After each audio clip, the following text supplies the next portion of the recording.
그리스도를 믿습니다.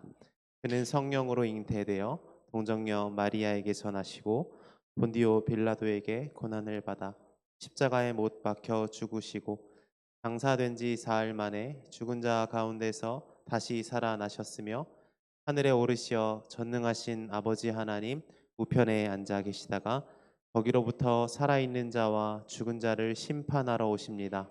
나는 성령을 믿으며 거룩한 공교회와 성도의 교제와 죄를 용서받는 것과 몸의 부활과 영생을 믿습니다. 아멘. 우리 다 같이 일어나셔서 찬송가 366장 찬양하시겠습니다.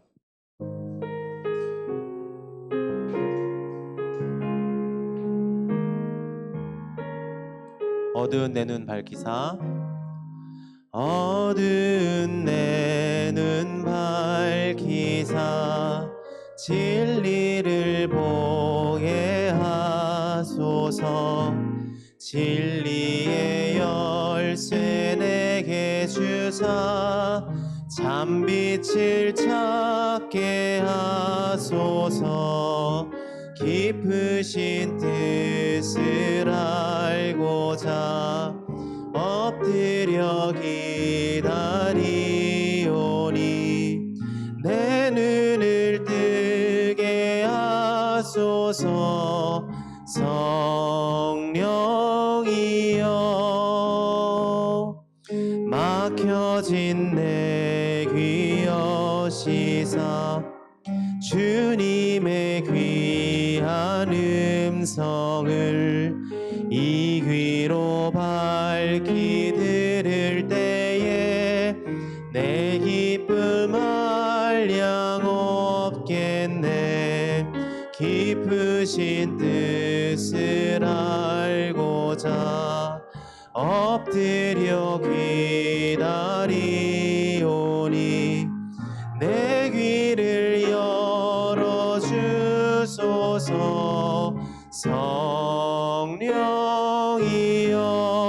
성령이여 봉해진 내 이며 복음을 널 차가운 내 맘 녹여주사 사랑을 하게 하소서. 깊으신 뜻을 알고자 엎드려 기다리오니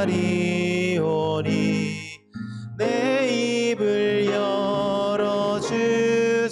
열어주소서. 우리 3절 다시 한번 찬양합니다. 봉해진 내 입 여시사 봉해진 내 입 여시사 복음을 널리 전하고 차가운 내 맘 녹여주사 사랑을 깊으신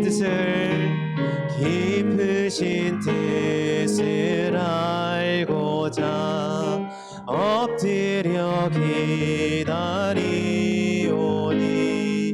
내 입을 열어주소서.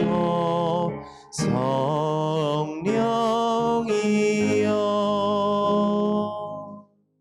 시간 예배를 위해서 변수빈 자매님 기도해 주시겠습니다.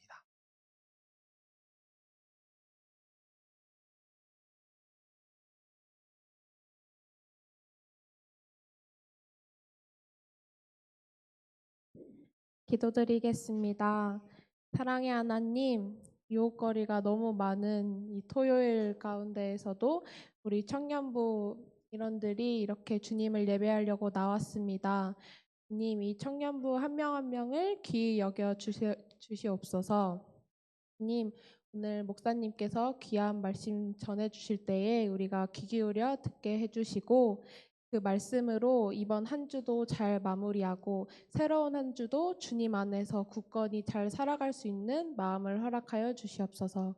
감사합니다. 예수님 이름으로 기도드립니다.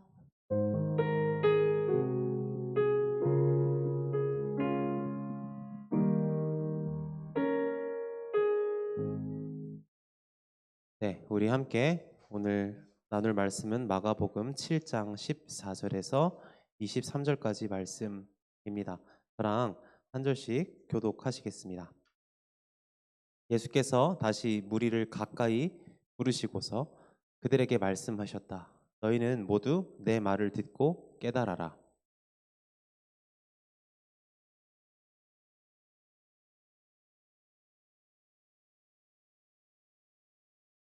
사람에게서 나오는 것이 그 사람을 더럽힌다.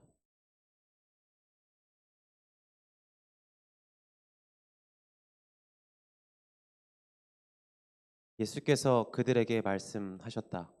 너희도 아직 깨닫지 못하느냐? 밖에서 사람의 몸 속으로 들어가는 것이 사람을 더럽히지 못한다는 것을 알지 못하느냐?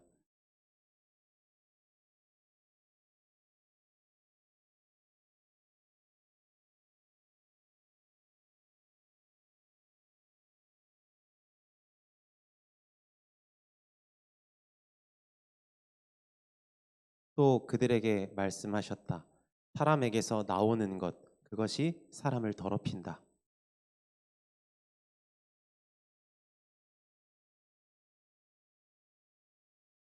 간음과 탐욕과 악의와 사기와 방탕과 악한 시선과 모독과 교만과 어리석음이다. 이런 악한 것이 모두 속에서 나와서 사람을 더럽힌다. 아멘. 사람의 마음에서 나오는 것이라는 제목으로 오늘 말씀을 함께 나누기를 원합니다. 10월 26일인데요. 오늘이 공교롭게도 내일 27일이네요. 27일 종교개혁 주일이기도 하지만 올해 우리 대한민국에서 10월 27일은 꽤 시끌벅적한 날이기도 합니다. 대한민국 200만 예배를 앞두고 한국 교회가 여러모로 몸살을 앓고 있는 상황이 있습니다. 200만 예배 얘기 들어보셨어요? 들어보셨어요? 못 들어보신 분 그런 게 있어요? 장수. 들어봤어요. 못 들어보셨죠? 그죠? 여러분들 뭐 불교 신자야세요? 왜 몰라요? 뭐야? 무슬림이야? 자, 그 200만 예배로 한국 교회가 한국 교회뿐만이 아니라 한국 사회도 이제 시끌시끌합니다. 취지는 나라의 악한 법들, 나쁜 법들이 정해지지 않도록 함께 기도하고 대한민국의 가정과 질서를 지키자 취지로 한국의 수많은 기독교인들이 모여 함께 예배하는 시간을 갖겠다라는 모임이 있습니다. 그래서 저희 교단 차원에서도 그것에 꼭 참여하도록 격려하는 격려사가 올라오기도 했습니다. 함께 모여 예배하는 게 뭐가 문제겠습니까? 참 좋은 일이라고 생각합니다. 요즘 한국 사회의 가정과 교회를 지키기 위한 일들이 여기저기서 많이 일어나고 있습니다. 흥미롭게도 제가 지금 공부하는 분야도 기독교적 가정과 결혼에 대한 분야를 연구하고 있는데 제가 이걸 연구를 하면 할수록 해법은 하나로 좁혀집니다. 그 해법이 뭐냐 하면 하나님 말씀을 알지 못하고 하나님의 법을 깨닫지 못하는 사람들의 잘못된 모습을 지적하는 것보다 더 중요한 게 있다는 겁니다. 그거는 그리스도인들이 그리스도인다운 가정과 결혼을 지켜내는 겁니다. 그리스도의 법을 모르는 자들, 사망에서 생명으로 옮겨오지 못한 자들이 어떻게 사는 것에 대해서 비난하기보다 더 중요한 게 있는데 하나님을 믿는 사람들이 하나님 앞에서 우선순위를 지켜내는 모습들이 훨씬 중요하다는 것입니다. 분명히 여기에는 우선순위라는 게 있습니다, 여러분. 하나님을 믿는 사람들이 하나님의 말씀과 언약을 지켜내지 못하고 바깥 사람들에게 시선을 돌려서 그들을 비난하고 정죄하는 것을 하나님께서 기뻐하시지 않습니다. 중요한 것은 바깥 사람들이 하나님을 주목할 수 있도록 바깥에 있는 자들이 하나님의 사람들을 주목할 수 있도록 하나님의 사람들이 먼저 하나님의 뜻과 마음에 합당한 가족과 결혼의 관계들을 잘 지켜내는 것이 훨씬 중요한 일이라는 말입니다. 제가 오늘 이 이야기를 하는 것도 오늘 우리가 나눈 이 본문 말씀과 깊이 연관이 되어 있는데 우리가 읽은 말씀은 14절부터지만 사실 오늘 7장에 대한 이야기를 전반적으로 다 해볼까 합니다.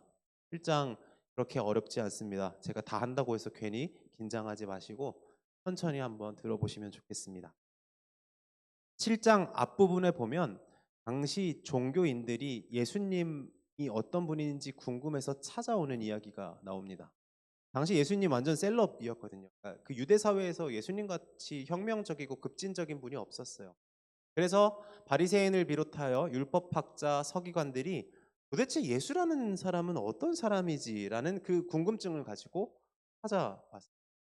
그런데 그들이 예수님을 보려고 가까이 다가왔을 때 제일 먼저 발견한 모습은 일종의 뭐랄까 야만적인 모습. 어떤 야만적인 모습이었냐? 2000년 전이잖아요.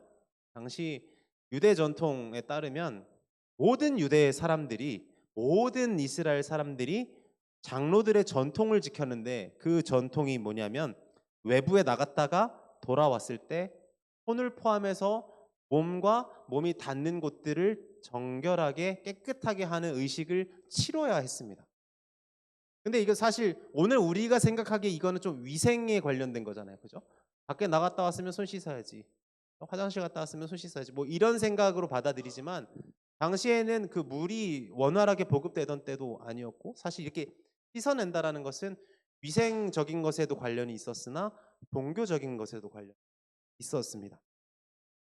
사실 이것이 이 유래가 위생에서 비롯한 건지 종교에서 비롯한 건지 명확히 우리가 알 수는 없지만 어찌 됐건 그 둘 다를 고려했던 것이 당시 유대 이스라엘에 있던 장로들의 전통이었을 겁니다. 그런데 문제는 뭐냐면 지금 종교인들이 보러 온 예수의 무리들이 이 장로들의 전통을 지켜요, 안 지켜요?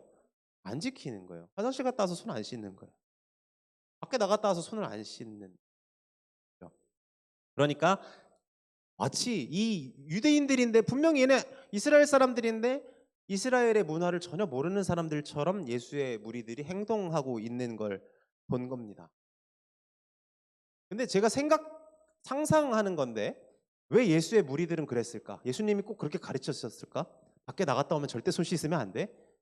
그건 정말 잘못된 거니까 너네 화장실 갔다 와서 절대 씻으면 안 돼. 이런 식으로 가르치셨을까요? 그럴 수도 있고 한편으로는 예수님께 몰려든 사람들이 보통 어떤 사람들이에요? 가난한 사람 포함하여 당시 사회에서 비정상으로 분류되던 사람. 그러니까 비정상, 비주류. 그러니까 소외된 사람들이 예수님 주변에 몰려들었고 그러니까 그 소외된 사람들한테 장로들의 전통이라는 것은 그냥 정상인들이 하는 거죠. 우리처럼 버려지고 사람들에게 외면당하고 소외된 사람들이 지켜야 되는 건 아니라고 생각했을 확률이 높아요.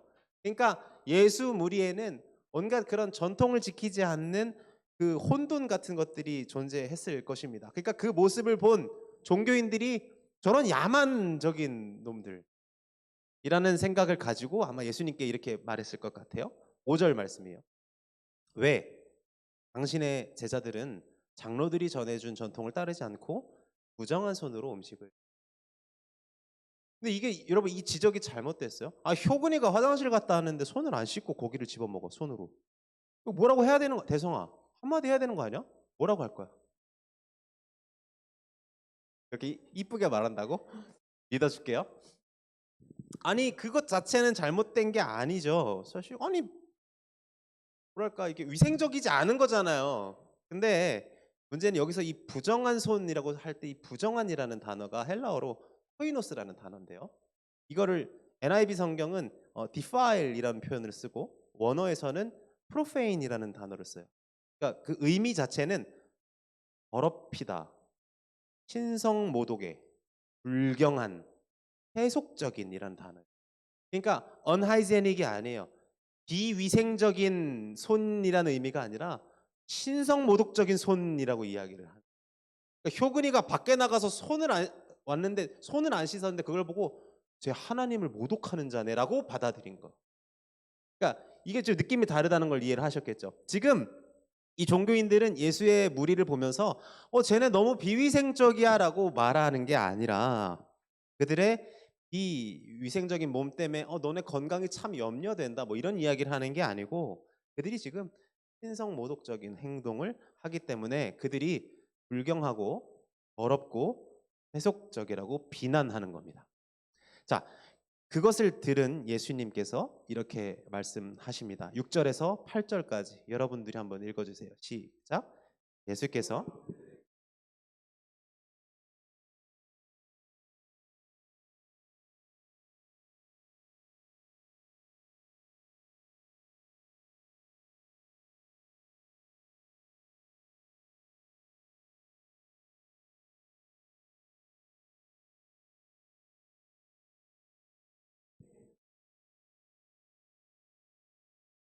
예수께서 말씀하십니다. 수백 년 전 이사야 선지자가 이미 너희 같은 사람들을 두고 예언했는데 너희 딱 그 모습이다라는 거예요. 너희가 입술로는 하나님을 경배한다고 하면서 너희의 행실은 전혀 그렇지 않다라는 것을 꼬집으세요. 그 사례에 대해서 그 아래 9절에서부터 13절까지 이야기를 하는데 제가 천천히 읽어보겠습니다.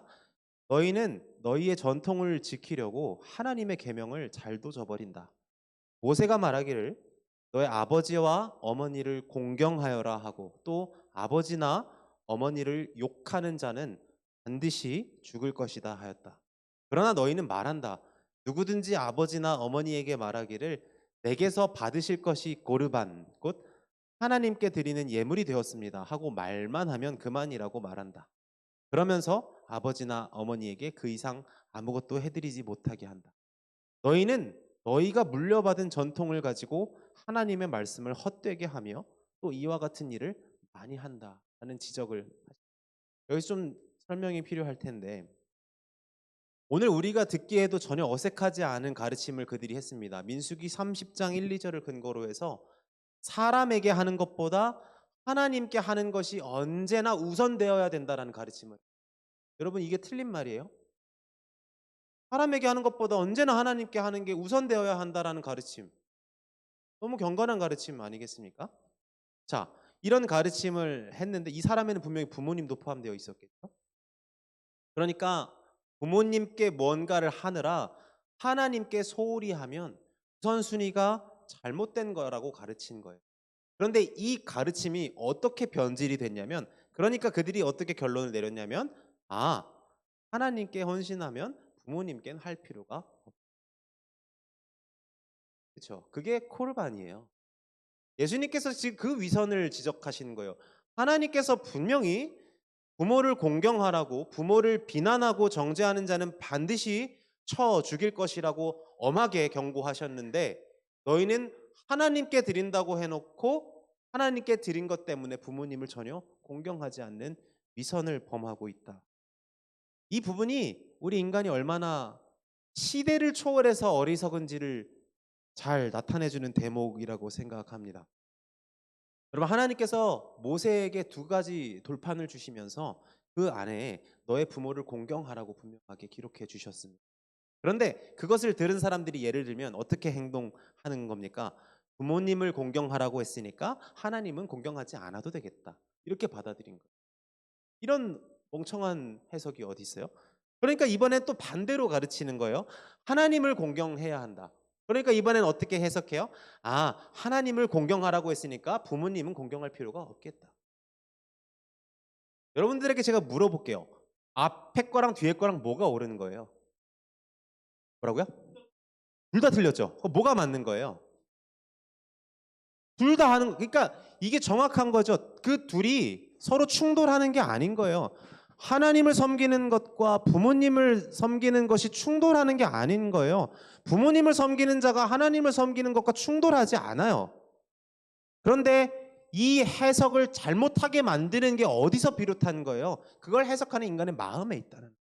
이 아내가 잘못되면 어떤 옳은 법을 주더라도 그 해석이 잘못되기 때문에 잘못된 행동을 할 수밖에 없다라는 걸 예수님께서 지금 지적하시는 겁니다. 그러니까 사도 요한이 나중에 이런 이야기를 합니다. 요한일서 4장의 말씀인데 여러분들 목소리로 한번 읽어보겠습니다. 한번 읽어볼까요? 시작. 누가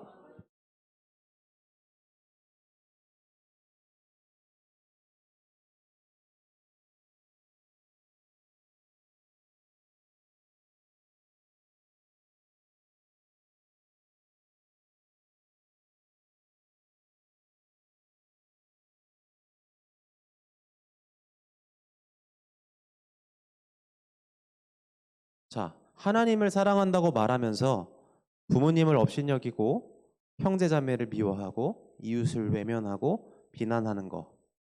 여기서 형제자매는 그냥 혈육을 의미하는 게 아니에요.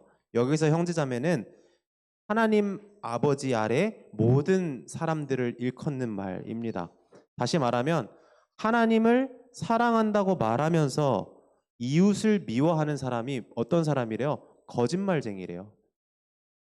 하나님을 사랑한다고 말하면서 부모나 형제를 쉽게 외면한 자들이 거짓말쟁이라고 말해요. 왜?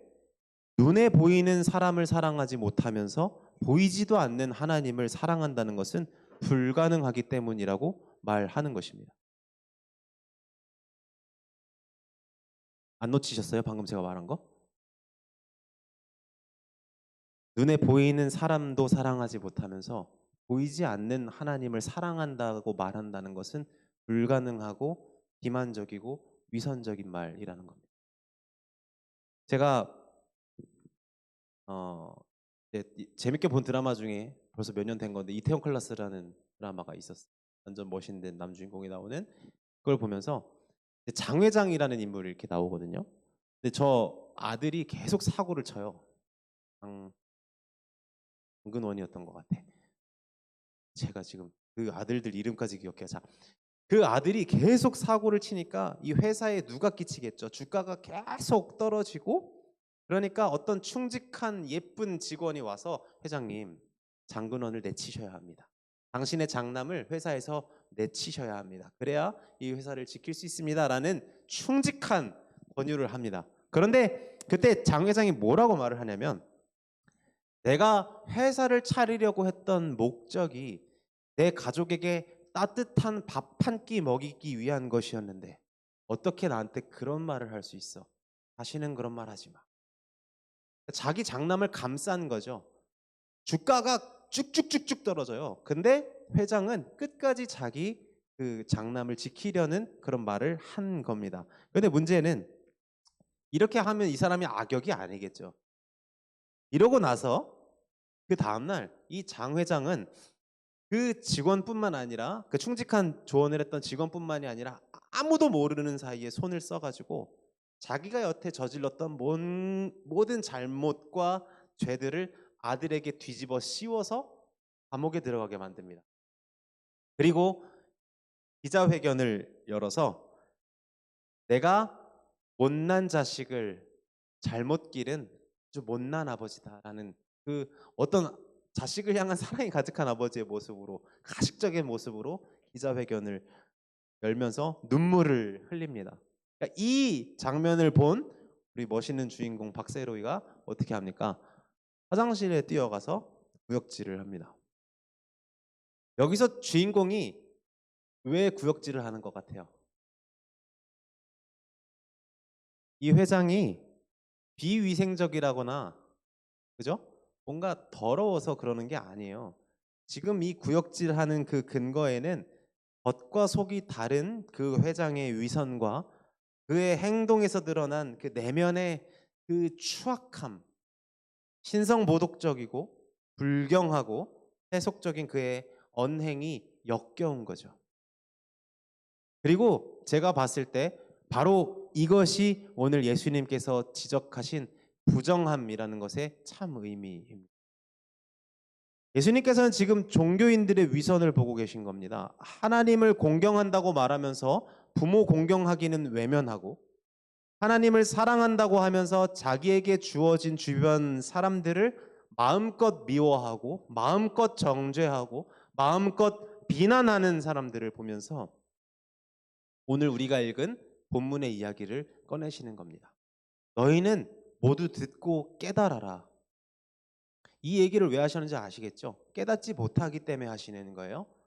사람 밖에서 안으로 들어가는 것이 사람을 신성모독적으로 만들지 못한다.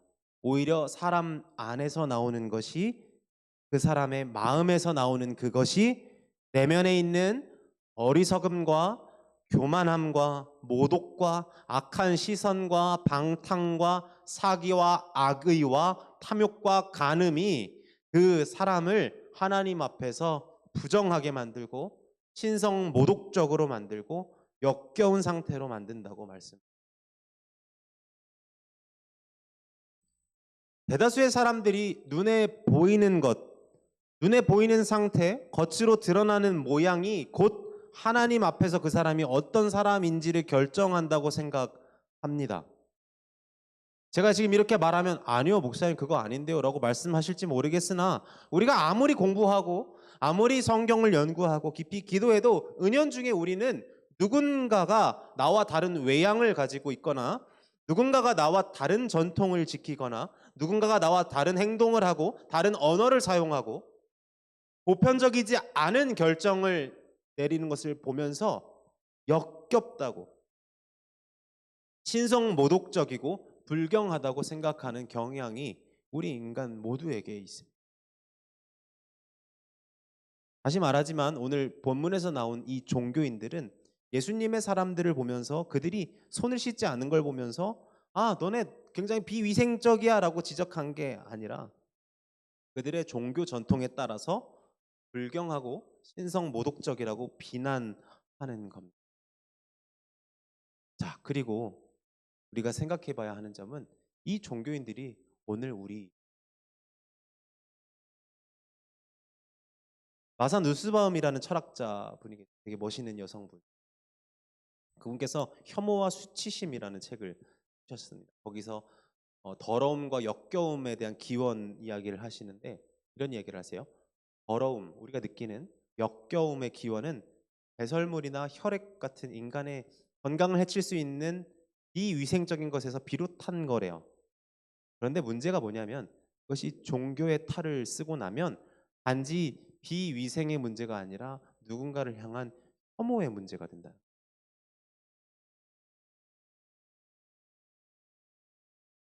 누스바움은 이 이야기를 하는데 제가 봤을 때 예수님, 지금 종교인들의 눈에 보이는 예수님의 모습은 단순히 비위생적인 무리의 모습이 아니라 혐오와 부정함과 역겨움의 모습이었을 겁니다.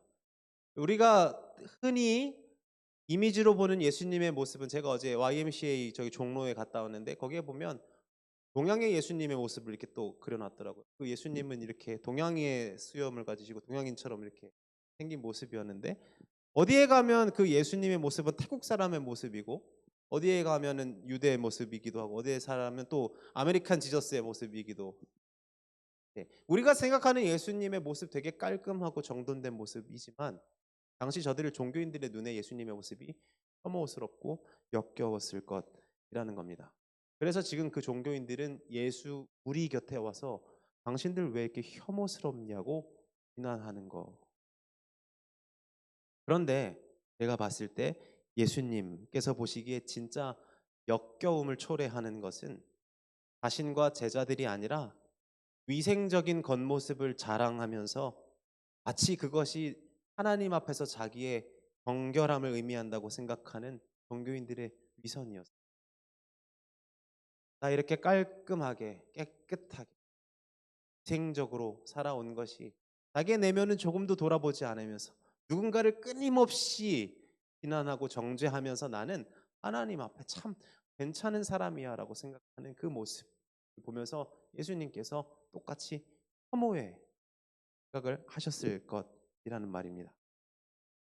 근데 제가 봤을 때 그 종교인들은 그게 하나님께서 자신들에게 맡기신 뜻이었다고 생각했을 거예요. 자기들이 해야 되는 책임과 의무라고 생각했어요.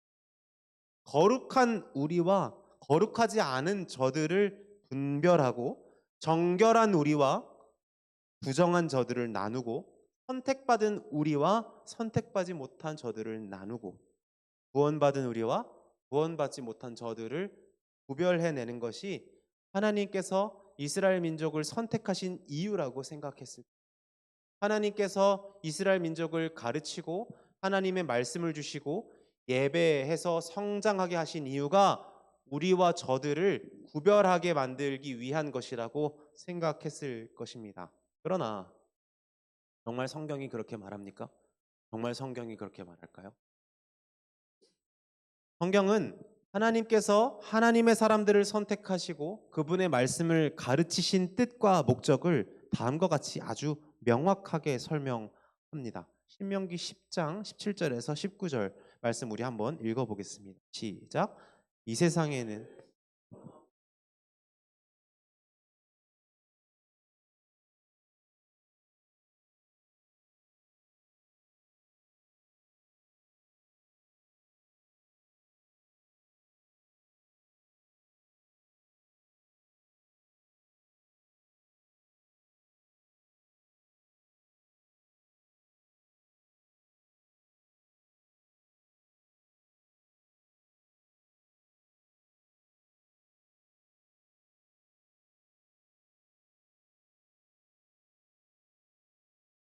이것이 이스라엘의 하나님의 본 모습입니다. 하나님이 어떤 분이시냐? 차별받고 대접받지 못하고 외면당하고 버려지고 소외된 사회에서 혐오스럽다고 외면당하던 자들을 끌어안던 분이 하나님이십니다. 그게 하나님의 모습입니다. 그게 하나님의 성품이십니다. 그리고 우리가 하나님처럼 행동한다는 말은 그 하나님처럼 우리가 그렇게 포함되었던 그 자비를 얻었던 긍휼함을 얻었던 그 기억을 잃어버리지 않고 우리도 이 땅에서 나그네들을 그렇게 품을 수 있는 자들이 되라고 우리를 부르십니다. 그래서 이스라엘을 부르십니다. 너희가 특별해서 부르신 게 아닙니다. 너희만 구원하시려고 하나님께서 선택하신 게 아니라는 말입니다. 호세아서 4장 7절 말씀에 보면 이런 말씀이 있습니다. 제사장이 많아지면 많아질수록 나에게 짓는 죄도 더 많아지니 내가 그들의 영광을 수치로 바꾸겠다. 말라기서에는 이런 말씀이 있습니다. 너희 가운데서라도 누가 성전 문을 닫아 걸어서 너희들이 내 제단에 헛된 불을 피우지 못하게 하면 좋겠다. 나는 너희들이 싫다. 나 만군의 주가 말한다. 너희가 바치는 제물도 이제 나는 받지 않겠다. 호세아 선지자가 말하는 것이 무엇입니까? 하나님을 믿는 사람들의 수가 늘어납니다. 그래서 하나님을 말하는 자들, 하나님의 말씀을 연구하고 그것을 가르치는 자들이 계속해서 많아집니다. 그래서 예배도 많아집니다. 찬양도 풍성해집니다. 그리고 그 많아지는 것에 비례해서 뭐가 늘어나요? 하나님께 저지르는 죄악도 비례한다는 거예요. 하나님 말씀하십니다. 내가 그들의 영광을 수치로 바꿀 것이다. 여기서 말하는 게 뭘까요? 양적인 증가가 정당함을 담보하지 못한다는 겁니다.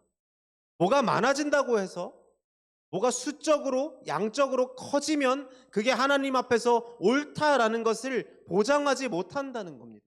중요한 것은 질적인 겁니다. 하나님의 마음과 뜻을 얼마나 적확하게 이해하고 온전히 따르고 결단하고 행동하는지가 중요한 겁니다.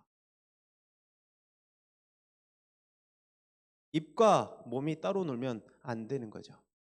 자신이 하나님께 은혜가 필요하다고 고백하면서 은혜가 전혀 필요하지 않은 것처럼 행동하는 것. 자기가 죄인인 것을 고백하면서 자기가 계속 반복하는 죄가 전혀 죄가 아닌 것처럼 행동하는 것. 은혜와 사랑에 감사한다면서 그 은혜와 사랑을 조금 더 흘려보내지 못하는 것. 이게 바로 언행이 일치하지 않는 모습. 그 중심을 우리 하나님께서 보시지 못할 리가 없습니다.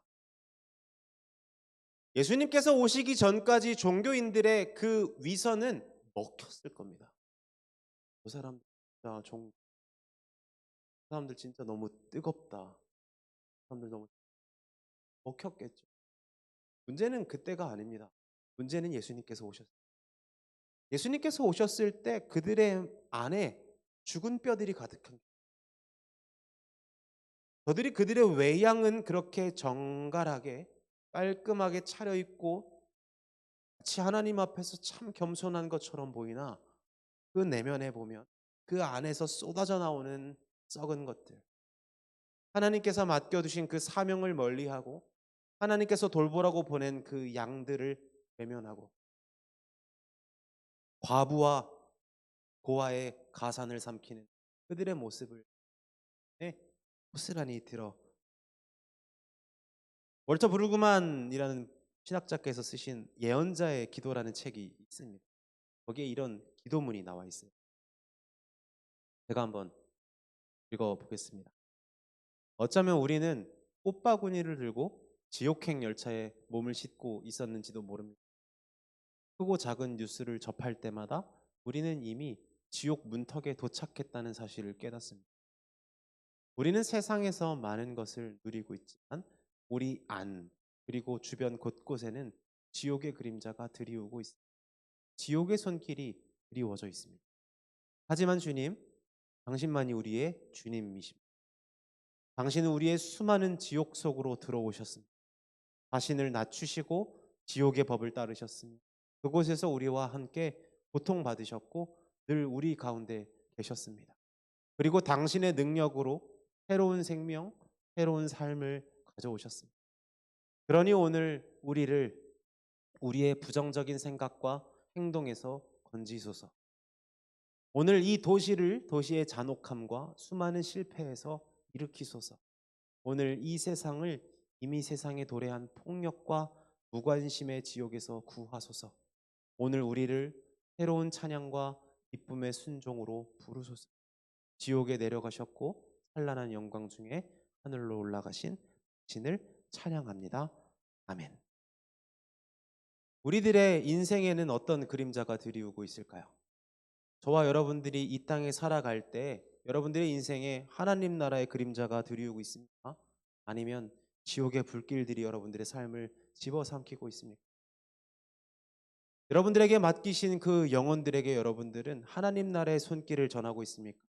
아니면 심판의 손길을 전하고 계십니까? 오늘 월터 브루그만의 이 책은 이 지옥에서 구하소서라는 기도문은 하나님 나라와 지옥이 우리 인생에 결코 멀리 있지 않다라는 것을 기억하게 합니다. 우리가 하나님 앞에 깨어 있다. 우리가 하나님 앞에 정직하다. 우리가 하나님을 사랑한다라는 것은 멀리 있는 문제가 아니라는 것입니다. 우리의 외양의 문제가 아니라 오늘 우리가 이 땅을 얼마나 잘 돌아볼 수 있는 사람인지, 그리고 우리 인생의 주인이 과연 누구이신지, 우리 인생이 누구의 말을 듣고 누구로부터 영향을 받으며 누가 가리킨 길을 가고 있는지가 우리의 결정적인 항로를 말해주고 있다라는 것입니다.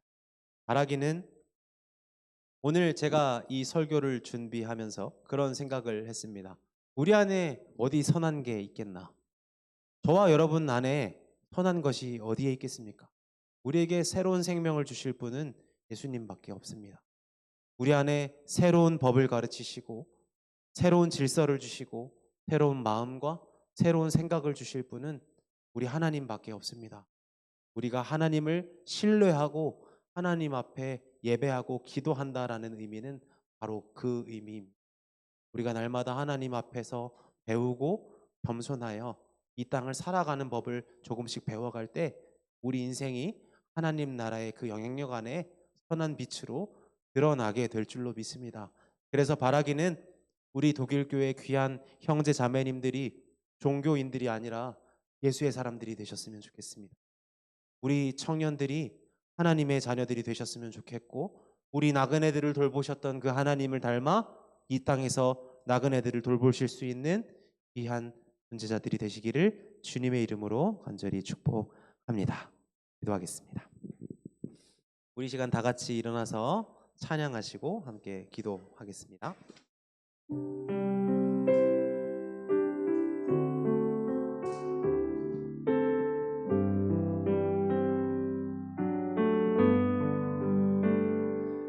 정결한 마음 주시옵소서. 오 주님, 정직한 영을 새롭게 하소서.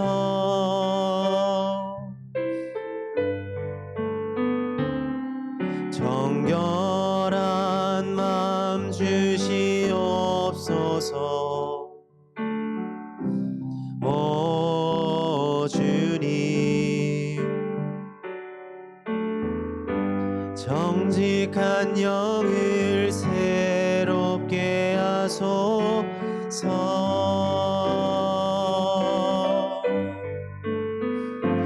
나를 주님 앞에서 멀리하지 마시고 주의 성령을 거두지 마옵소서.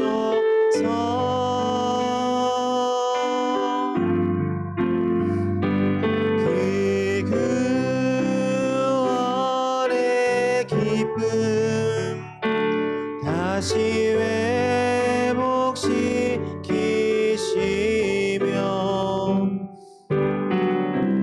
변치 않는 맘 내 안에 주소서. 우리 처음부터 다시 한번 찬양합니다. 정결한 마음 주시옵소서. 정결한 마음 주시옵소서. 오 주님, 정직한 영을 새롭게 하소서. 우리 간절한 마음으로 고백합니다. 정결한 마음 주시옵소서.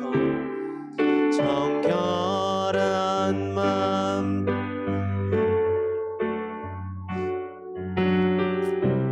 오 주님, 정직한 영을 새롭게 하소서. 나를 주님 앞에서 나를 주님 앞에서 멀리하지 마시고 주의 성령을 거두지 마옵소서.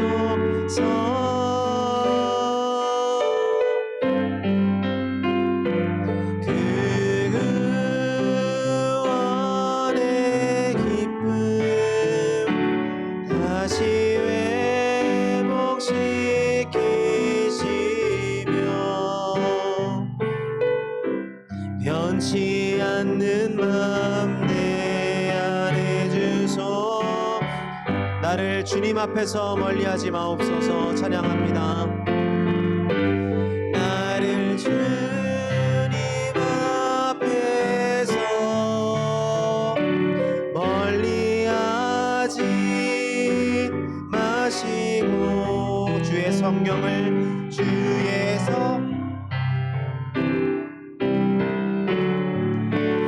마옵소서.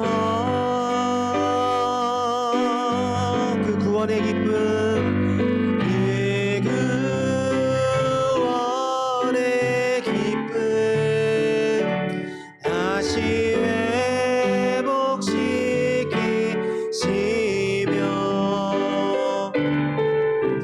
변치 않는 마음 내 안에. 우리 간절한 마음으로 하나님께 구하며 다시 한번 찬양하겠습니다. 나를 주님 앞에서 멀리하지 마옵소서. 나를 주님 앞에서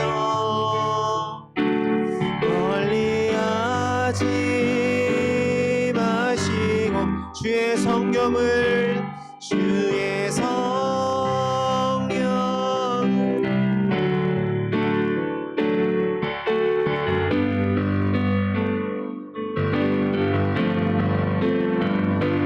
그 구원의 기쁨 다시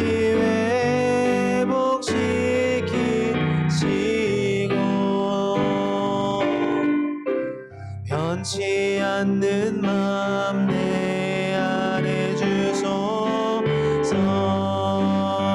그 사랑 얼마나 그 사랑 얼마나 아름다운지 그 사랑 얼마나 날 부욕해 하는지 그 사랑 얼마나 크고 놀라운 날아온지를 그 사랑 얼마나 나를 감격하게 하네. 우리 손 높이 들고 다시 한번 그 사랑 얼마나 그 사랑 얼마나 아름다운지 그 사랑 얼마나 날 부욕해 하는지 그 사랑 얼마나 길고 놀라운지를 그 사랑 얼마나 나를 감격하게 하는지. 우리 시간 함께 기도하겠습니다. 우리 하나님의 그 사랑이 얼마나 크고 부요한지 이미 우리는 경험으로 알고 있습니다. 하나님의 그 크신 사랑이 우리 안에 충만하게 임할 때 우리가 하나님 앞에 죄인이고 소외된 자였을 때 우리에게 베푸셨던 그 사랑이 고스란히 우리에게 흘러들어와 우리가 만나는 나그네들에게도 이 사랑을 전해줄 수 있을 만큼 넉넉했다라는 것을 우리가 알고 있습니다. 이 시간 우리 하나님 앞에 기도할 때 하나님, 우리가 잊고 있던 그 하나님의 사랑이 다시 한번 내 안에 회복되게 하옵소서. 하나님의 사람으로 이 땅 가운데 하나님의 뜻을 순종하며 하나님께서 맡기신 영혼들에게 제게 베푸신 이 크신 사랑을 흘려보내는 귀한 저의 나날들이 되도록 오늘 이 시간 제 안에 풍성한 사랑 베풀어 주옵소서. 우리 같이 기도하겠습니다. 할렐루야. 하나님, 오늘 이 시간 구합니다. 하나님, 우리 안에 하나님의 사랑이 넘쳐나게 하옵소서.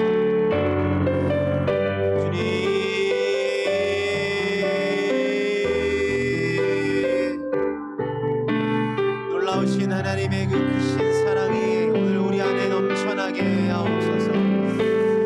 하나님, 부요한 그 사랑이 우리의 심령 가운데 있게 하옵소서.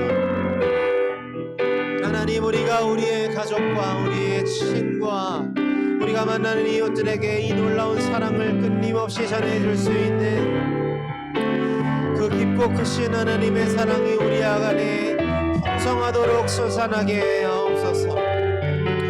누구든지 내게로 와서 마시는 자마다 영원히 마르지 않는 그 생수가 우리 속에서 솟아날 것이라고 주님께서 말씀하셨습니다. 맞습니다. 우리가 주님을 만날 때 우리가 경험했던 것이 주님의 그 사랑이고 주님께서 우리에게 먼저 주셨던 그 긍휼이며 하나님께서 우리에게 허락하셨던 그 자비이며 하나님께서 그 큰 품 안에 우리를 품어 안으심으로 우리가 이 땅 가운데 하나님의 사랑을 증거하며 이 사랑의 증인으로 이 땅을 두 발로 딛고 살아가고 있습니다. 하나님, 우리가 이 땅을 살아가면서 단순히 우리의 외양이 종교로 덮이고 관습으로 굳어지고 질서로 규칙으로 우리의 삶을 규정하는 이 생 아니라 하나님 내 안에 넘쳐나는 하나님의 사랑으로 넘쳐나는 나사렛 예수 그리스도의 생명으로 우리에게 만나는 자들에게 이 손을 건넬 수 있는 자들이 되게 하옵소서.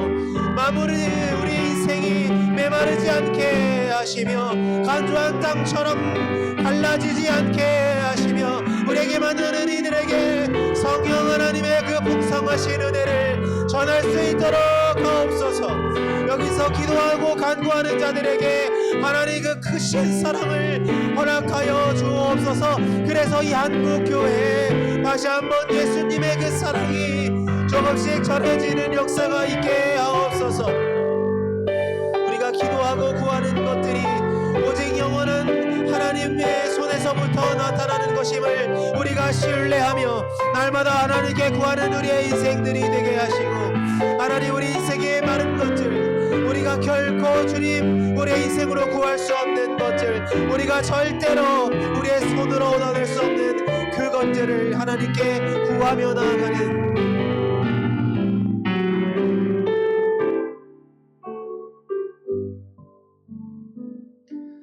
그 사랑 얼마나 아름다운지 그 사랑 얼마나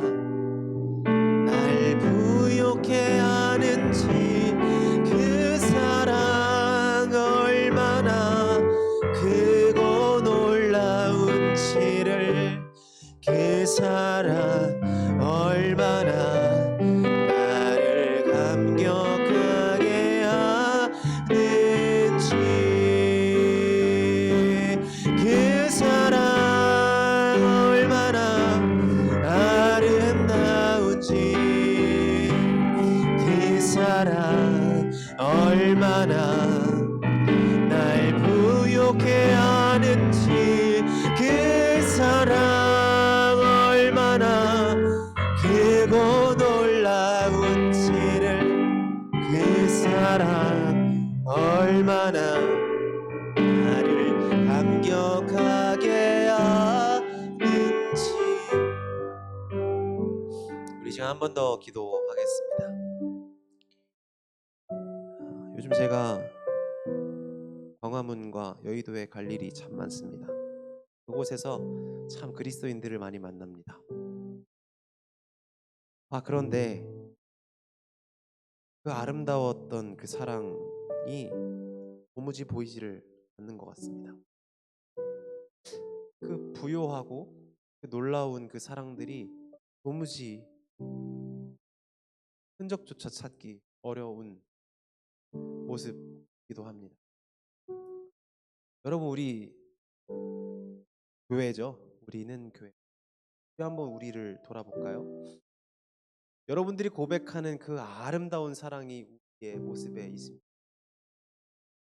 우리의 모습에 그 부요한 그 사랑, 아무리 베풀고 아무리 끌어서 나누어줘도 마르지 않는 그 사랑이, 그 아름답고 감격스러운 사랑이 나에게 있습니까?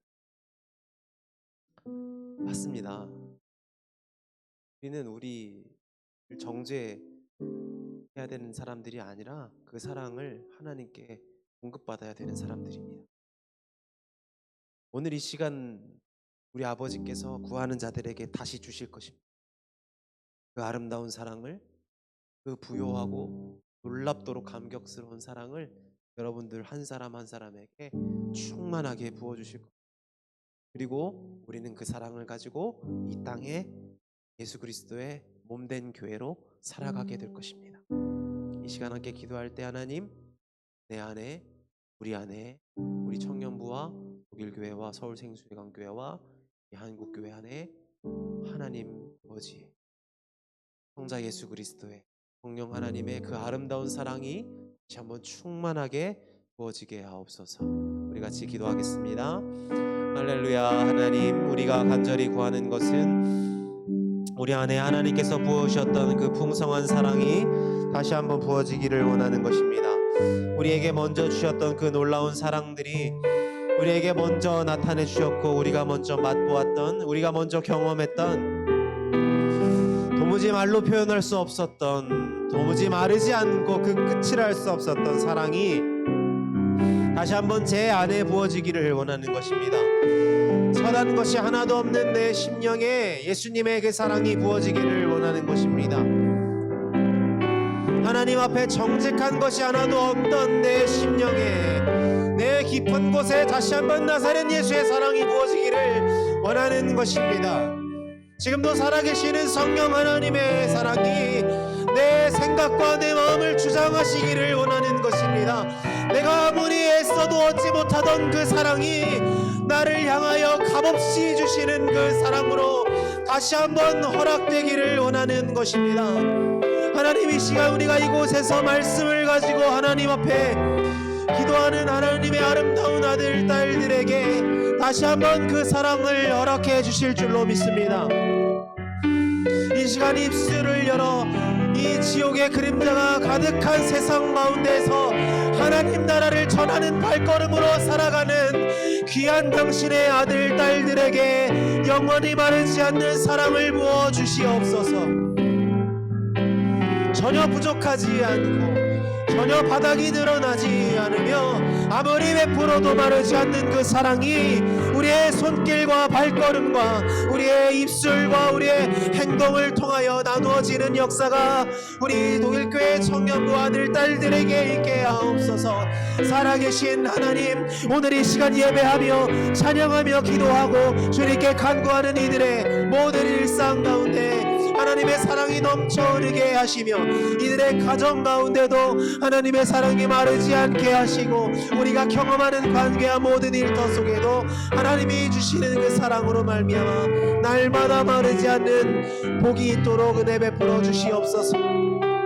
이곳에서 예배하고 기도하는 가운데 날마다 성령 하나님 역사하시고 주님의 사랑이 증거되게 하시며 도무지 우리의 내면에서 그 흔적을 찾을 수 없는 그 사랑의 흔적들을 우리를 사랑하시며 여전히 우리를 만나주시며 우리에게 말씀하시는 그 하나님의 형상 속에서 다시 한번 그 사랑을 깨닫고 그걸 붙들고 이 세상으로 담대하게 나아가는 청년들이 되도록 주여 은혜 베풀어 주옵소서. 이곳에서 기도하고 예배하는 우리의 모든 정성이 하나님께서 기뻐하시는 것들이 되며 우리가 날마다 하나님을 닮아가며 도무지 하나님 앞에 나아갈 수 없는 우리의 모습을 끌어안으시는 아버지의 사랑을 의지하는 귀한 하나님의 사람들이 되도록 주여 역사하시고 이들의 인생 가운데 날마다 주님께서 일하시고 주님의 놀라운 열매들이 나타나는 귀한 뜻들이 있게 하옵소서. 도무지 하나님 앞에 꺼내놓을 수 없는 기도들을 주님께서 들어주시고 주님께서 응답하시되 하나님께서 계속 이끌어주시는 놀라운 은혜 가운데 우리의 삶이 하나님의 음성에 귀를 기울이며 성령 하나님의 도우심과 주님의 임재하심을 기대하며 살아가는 귀한 우리의 삶이 되도록 하나님 우리의 삶을 주장하여 주옵소서.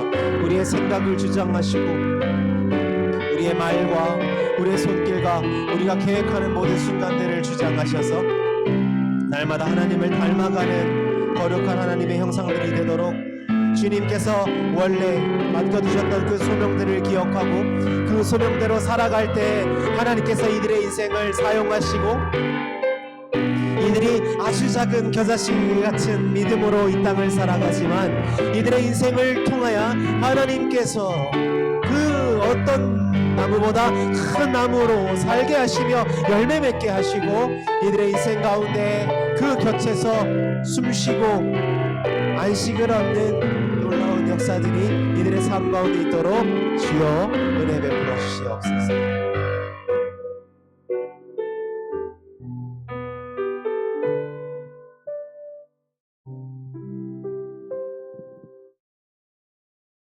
살아계신 하나님, 우리 또 10월에 청년 예배를 하나님께 올려드릴 수 있어서 참 감사합니다. 우리 인생이 어느덧 우리도 알지 못하는 사이에 하나님의 은총을 입고 하나님의 그 놀라우신 영광 속에 살아갈 수 있는 복을 허락해 주셔서 참 감사합니다. 하나님, 그런데 우리가 세상에서 경험하는 질서와 법칙들은 참 하나님을 자주 잊게 만듭니다. 당신의 그 놀랍고 형언할 수 없는 그 사랑 가운데 살던 우리를 도무지 사랑이라고는 찾아볼 수 없는 질서 속에서 살아가도록 우리를 끌어당깁니다. 하나님, 우리가 이 힘들고 고단한 전투 속에 있는데 날마다 우리 안에 내주하시는 하나님께서 당신의 음성을 기억나게 하시고 당신의 손길을 붙들게 하시며 머리끝부터 발끝까지 우리를 구원하셨던 그 하나님의 사랑이 날마다 우리 안에 경험되는 은혜가 있게 도와주옵소서. 그래서 우리가 만나는 우리의 가족들과 친구와 이웃과 우리가 관계하는 모든 사람들에게 이 놀라우신 사랑이 우리의 언행으로 조금씩 드러나게 하시며 우리의 말과 행동이 모질지 않게 하옵소서. 우리의 마음과 생각이 하나님을 닮아서 참 자비롭고 긍휼이 넘치는 모습들이 되게 하옵소서. 그래서 이 청년 후 예배실에서 시작된 이 예배 안에서 우리의 삶으로 나아가는 그 예배까지 하나님께서 역사하시는 하나님 나라의 확장이 이루어질 수 있도록 도와주옵소서. 이곳에서 예배하는 청년들의 삶이 순탄치 않습니다. 이들의 삶 속에서 하나님께 올려드리는 그 기도들이 결코 가볍지가 않습니다.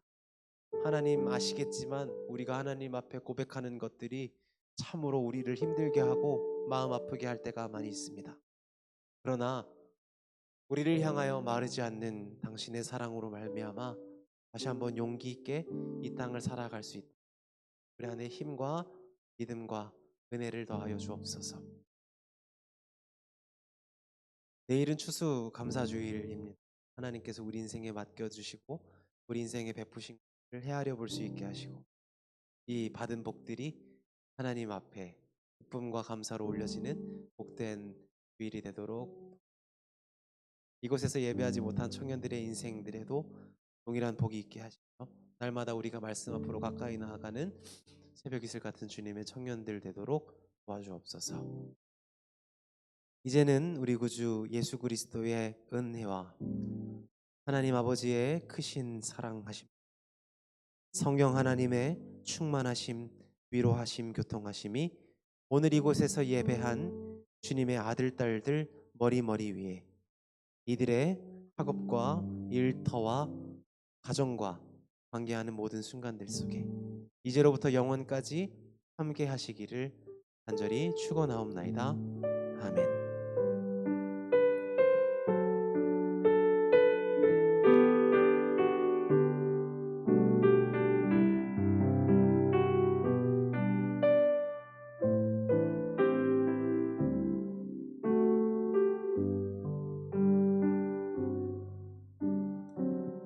네, 우리 하나님께 영광의 박수 올려드리겠습니다. 감사합니다. 네, 이 시간 이후로는 바비큐 파티를 할 건데요. 우리 변수빈 총무님의 인솔하에 좀 위층을 올라가셔서 짐도 좀 옮겨주시고 준비할 거 좀 준비해 주시면 좋겠고요. 여러분, 고기가 돼지일까요, 소일까요? 돼지게요, 소게요? 네, 소입니다. 소고기니까 오늘 맛있게 드시고 또 귀한 시간 되셨으면 좋겠습니다.